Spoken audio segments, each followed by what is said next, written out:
அனைவருக்கும் வணக்கம். நான் உங்க பரணி பேசுறேங்க. இன்னைக்கு வந்துட்டு நம்ம இயற்கை வழி விவசாயம் அந்த வார்த்தைக்கான அர்த்தம் என்ன அப்படின்றத நம்ம பார்ப்போங்க.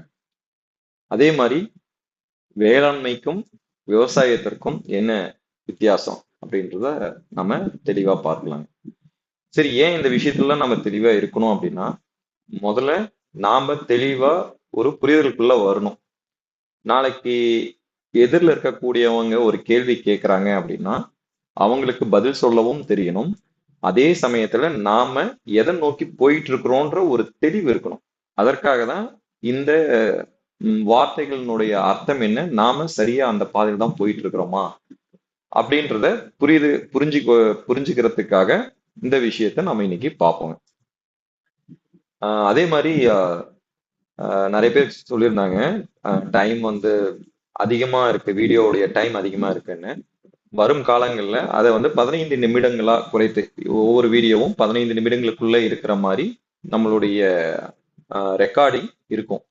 அதை இனிமேல் வரும் காலங்கள்ல நாம சரி செஞ்சுக்குவோம். சரி, இன்னைக்கு விஷயத்துக்குள்ள போவோங்க. அதே மாதிரி இன்னொரு விஷயமும் பார்ப்போம். ரசாயன விவசாயம், இயற்கை வழி விவசாயம் அப்படின்றதனுடைய வித்தியாசத்தையும் நம்ம பேசலாம் இன்னைக்கு. சரி, ஏன் இயற்கை வழி விவசாயம் சொல்றேன்? இயற்கை விவசாயம் நிறைய பேர் இயற்கை விவசாயம்னு சொல்லுவாங்க. என்னுடைய புரிதல்ல நான் விவசாயத்துக்கு வந்த பின்னாடி இந்த இயற்கை முறைகளை விவசாயம் செய்யணும் அப்படின்ற தேடுதல்ல இருந்தப்ப நிறைய விஷயங்களை நம்ம தெரிஞ்சுக்கிட்டோம். அதன் மூலமா நம்ம இயற்கை விவசாயம்னு சொல்லக்கூடாது, இயற்கை வழி விவசாயம் தான் சொல்லணும் அப்படின்றத ஒரு புரிதலுக்கு வந்திருக்கேங்க. ஏன் அப்படின்னா நம்ம ஒரு இயற்கையை உருவாக்கி அதுல நாம விவசாயம் பண்ண போறது. இயற்கை ஏற்கனவே என்ன செஞ்சு வச்சிருக்கோ அதை ஃபாலோ பண்ணி தான், அதை பின்பற்றி தான் நாம விவசாயம் செய்யறோம். அதனால இது பேர் இயற்கை வழி விவசாயம் அப்படின்னு தான் நாம சொல்லணும். சரிங்களா? ஏன்னா இயற்கையில இருந்து எடுத்து இயற்கை என்ன நமக்கு சொல்லி கொடுத்ததோ அதை அந்த வழியை பின்பற்றி பண்ணதுனால நம்ம இயற்கை வழி விவசாயம் சொல்றோம். சரி, இயற்கை விவசாயம் அப்படின்னு உள்ள போயிட்டோம் அப்படின்னா அதுல நிறைய பிரிவுகள் வருது. அதுலயும் பாத்தீங்கன்னா ஆர்கானிக் ஃபார்மிங் அப்படின்னு சொல்லுவாங்க. நிறைய பேர் என்ன நினைச்சுக்கிறாங்க, ஆர்கானிக் ஃபார்மிங்கும் இயற்கை வழி விவசாயமும் ஒண்ணு அப்படின்னு நினைச்சுக்கிறாங்க. அதற்கு ஆங்கிலத்துல நம்ம இயற்கை வழி விவசாயம் அப்படின்னு சொல்றதுக்கு ஆங்கிலத்தை நம்ம எப்படி சொல்லுவோம்னா நேச்சுரல் வே ஃபார்மிங் அப்படின்னு சொல்லுவோம். இந்த இடத்துல பாத்தீங்கன்னா organic farming, natural way farming, இது ரெண்டுக்கும் வித்தியாசம் இருக்கு. ஆர்கானிக் ஃபார்மிங்ன்றது கரிம வேளாண்மை, நேச்சுரல் வே ஃபார்மிங்ன்றது இயற்கை வழி விவசாயம் அப்படின்றத நாம புரிஞ்சுக்கணுங்க. சரி, கரிம விவசாயம் நல்லதா கெடுதல் அப்படின்னா, கரிம விவசாயமும் இயற்கை வழி விவசாயத்துல இருந்து முரண்பட்டு இருக்கக்கூடியது. இத பத்தி நான் கடைசியா உங்களுக்கு ஒரு ஹிண்ட் கொடுக்குறேன், அதை பின்பற்றி நீங்க தெளிவுபடுத்திக்கங்க. சரிங்களா? சரி, நாம இப்போ என்னன்னா கெமிக்கல் ஃபார்மிங்க்கும் இயற்கை வழி, அதாவது கெமிக்கல் ஃபார்மிங்க்கும் நேச்சுரல் வே ஃபார்மிங்க்கும் என்ன வித்தியாசம் அப்படின்றத பத்தி பேசலாங்க. அதற்கு முன்னாடி வேளாண்மைக்கும் விவசாயத்திற்கும் என்ன வித்தியாசம்? வேளாண்மைன்னா என்ன, விவசாயம்னா என்ன, ரெண்டும் ஒண்ணுதானே அப்படின்னு நிறைய பேர் சொல்றாங்க. அப்படி இல்லைங்க. வேளாண்மை அப்படின்றது நம்மளுடைய பண்ணையினுடைய ஸ்ட்ரக்சர் அப்படின்னு சொல்லலாம். அது எல்லாமே ஒருங்கிணைஞ்சு இருக்கிறதனுடைய பேர் வேளாண்மை. விவசாயம் அப்படின்னு சொல்லக்கூடியதற்கான அர்த்தம் என்ன அப்படின்னா, அந்த ஒருங்கிணைந்த இடத்துல நாம சீர்படுத்தி செய்யக்கூடியதுதான் விவசாயம். சரிங்களா? சோ வேளாண்மையும் விவசாயத்திற்கும் வித்தியாசம் இருக்கு. வித்தியாசம்னா ரெண்டும் ஒண்ணுதான், அதனுடைய உட்பிரிவு தான் நம்ம விவசாயம் அப்படின்னு சொல்லுவோம். நம்ம ஒரு ஏர் உழுது ஒரு பார் போட்டு அதுல பயிர் வச்சு பண்றோம் பாருங்க, அது விவசாயம். நம்ம ஸ்ட்ரக்சர் பண்ணி பண்றதுக்கு விவசாயம் நம்ம சொல்லுவோம். சரிங்களா? ஓகே, இது வேளாண்மைக்கும் விவசாயத்திற்கும் உள்ள வேறுபாடு. வேளாண்மை அப்படின்னு பாத்தீங்கன்னா நம்ம ஆங்கிலத்துல அக்ரிகல்ச்சர் அப்படின்னு சொல்லுவோம். Culture, agriculture. ஸோ ஆடு மாடு கோழி எல்லா உயிரினங்களோடையும் இணைஞ்சு அது ஒரு வாழ்க்கை முறையாகவே இருக்கும். இது ஒரு நல்ல விஷயம். இதை பத்தி நம்ம நிறைய ஆராய்ச்சி பண்ண நிறைய விஷயங்கள் தெரியும். நம்ம முன்னோர்கள் காலத்துக்கெல்லாம் போனோம்னா அப்பா எப்படி பண்ணிருக்காங்க, எப்படி வாழ்ந்திருக்கிறாங்க அப்படின்ற மாதிரி இருக்கும். அதை பத்தின இதை நம்ம திரும்ப பேசலாம், நிறைய பேசுவோம், நம்ம அது பேசலாம். இப்போ இயற்கை வழி விவசாயத்துக்கு வந்த பின்னாடி கெமிக்கல் விவசாயத்தை வந்து சிலர்லாம் வந்து அதை பத்தி ஐயோ அது பக்கமே வேணாம் அப்படின்னு சொல்லி ஒதுக்கி வச்சிருப்பாங்க. அப்படி இருக்கக்கூடாது. கெமிக்கல் விவசாயத்திலும் என்ன நடக்குது அப்படின்றத தெரிஞ்சு வச்சுக்கணும். ஏன் தெரிஞ்சு வச்சுக்கணும் அப்படின்னா, நம்ம இயற்கை விவசாயத்துல சொல்லி கொடுத்து போயிட்டு பார்த்துட்டே இருப்போம். அதை பத்தி நமக்கு ஒண்ணுமே தெரியாது. நாளைக்கு ஒருத்தர் வந்து இந்த இதை பயன்படுத்துங்க, இதனுடைய வளர்ச்சி இப்படி இருக்கும், இந்த பயிரினுடைய ஈல்டு இப்படி இருக்கும் அப்படின்னு சொல்லுவாங்க. நமக்கு வந்து அந்த இடத்துல ஒண்ணுமே புரியாது. புரியாதுன்னா ஏன் அதுல வருது, ஏன் இதுல வந்து வரதில்ல அப்படின்ற மாதிரி ஒரு கொஷின் வரும். அவங்க கிட்ட நீங்க டிஃபரன்ஸ் கேட்டீங்கன்னா அவங்க வந்து அதுல இருக்க நெகட்டிவ் எதுவுமே சொல்ல மாட்டாங்க. நமக்கும் இப்ப நானே உங்ககிட்ட பேசுறேன்னா இதை பற்றின டிஃபரன்ஸ் வித்தியாசம் தெரியல அப்படின்னா நான் உங்களுக்கு எப்படி விளக்கம் கொடுக்க முடியும்?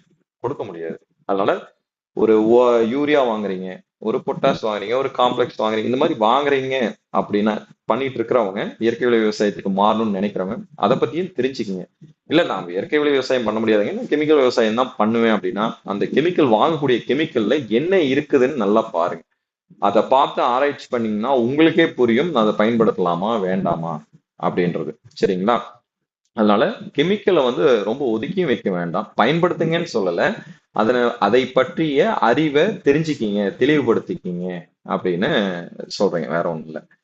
அதே மாதிரி நம்ம விவசாயம், இயற்கை வழி விவசாயத்துக்குள்ள போயிட்டீங்கன்னா நிறைய இருக்குங்க. நான் சொன்ன மாதிரி ஆர்கானிக் ஃபார்மிங் இருக்கு, அக்ரோ ஃபாரஸ்ட் காடு வளர்ப்புன்னு இருக்கு, வாழ்வியல் அப்படின்னு இருக்கு. இந்த மாதிரி நிறைய விஷயம் இருக்கு.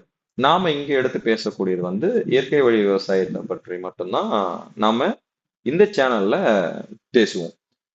சரி, ஏன் வந்து இயற்கை வழி விவசாயம் முக்கியம், அதனுடைய அவுட்புட், அதுல இருந்து வரக்கூடிய பொருட்கள் எப்படி நமக்கு வந்து பயனுள்ளதா இருக்கு அப்படின்னு பாத்தீங்க அப்படின்னா, நீங்க ரசாயன விவசாயம் பண்ணும்போது அதில் பயன்படுத்தக்கூடிய ரசாயனங்கள், கெமிக்கல்ஸ் எல்லாமே நம்ம உடம்புக்குள்ள கொஞ்சம் கொஞ்சமா போகும்.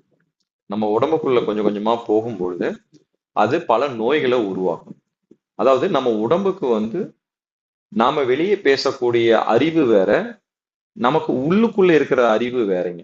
சரிங்களா? அதாவது நம்ம இதயம் துடிக்குது, சிறுநீரகம் வேலை செய்யுது, ஜீரணப்பை, இதெல்லாம் நம்ம அறிவால இந்த டைமுக்கு இதை பண்ணணும், அந்த டைம் பண்ணணும் நம்ம எதுவுமே நினைக்கிறது கிடையாது. அது பாட்டுக்கு நடக்குது. அப்ப நம்ம உடம்புக்குள்ள நமக்கு தெரியாத ஒரு அறிவு இருக்குது, அந்த அறிவு எல்லாத்தையுமே இயக்கிக்கிட்டு இருக்கு.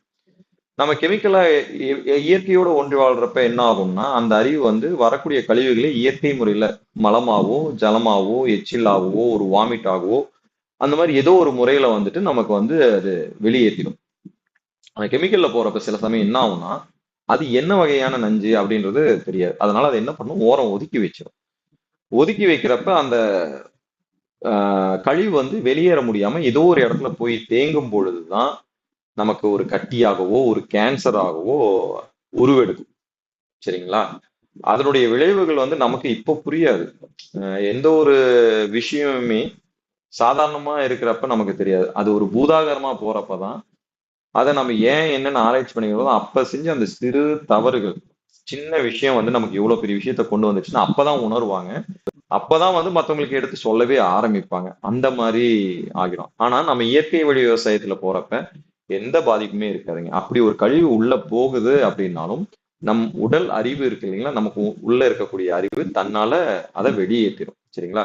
சோ ஒரு சமுதாயத்துக்கு வந்து ஒரு ஆரோக்கியமான உணவை கொடுக்கணும் அப்படின்னு நினைச்சோம் அப்படின்னா நாம வந்து கண்டிப்பா இயற்கை வழி விவசாயம் தான் பண்ணணும். ஏன் அந்த நினைப்பு வரணும்? நாம நல்லா இருக்கணும்னா நம்ம சுத்தி இருக்கிறவங்க நல்லா இருக்கும்.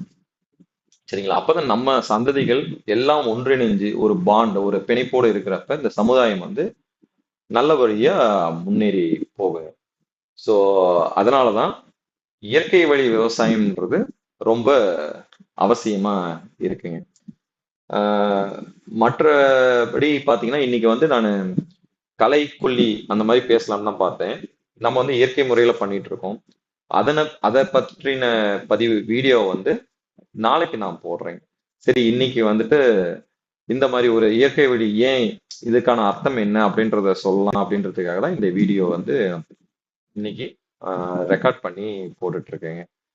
அதே மாதிரி நம்ம வீடியோஸ் எல்லாமே பாத்தீங்கன்னா நம்ம எப்படி படிக்கக்கூடிய காலத்துல முதல்ல படிச்சுட்டு அதுக்கப்புறம் ப்ராக்டிக்கல் போவோம். அந்த மாதிரிதான் நம்மளுடைய சேனலும் இருக்கும். சரிங்களா? அதே மாதிரி ஆரம்பத்துல சொல்லியிருந்தேன், கடைசியா உங்களுக்கு ஒரு டிப்பு சொல்றேன் அப்படின்னு சொல்லிட்டு. இப்ப நான் பேசுறதே எப்படி பேசுறேன்னா, என்னுடைய ஃபீல்டு ஒர்க், களப்ப களப்பயிற்சி, அதாவது களத்துல இறங்கி செஞ்ச அனுபவமும், அதே மாதிரி இயற்கை விவசாயத்தை பற்றிய தேடுதல் இருக்கிறப்ப நிறைய பேர் எனக்கு முதல்ல வந்து நம்மாழ்வார் ஐயா தான்.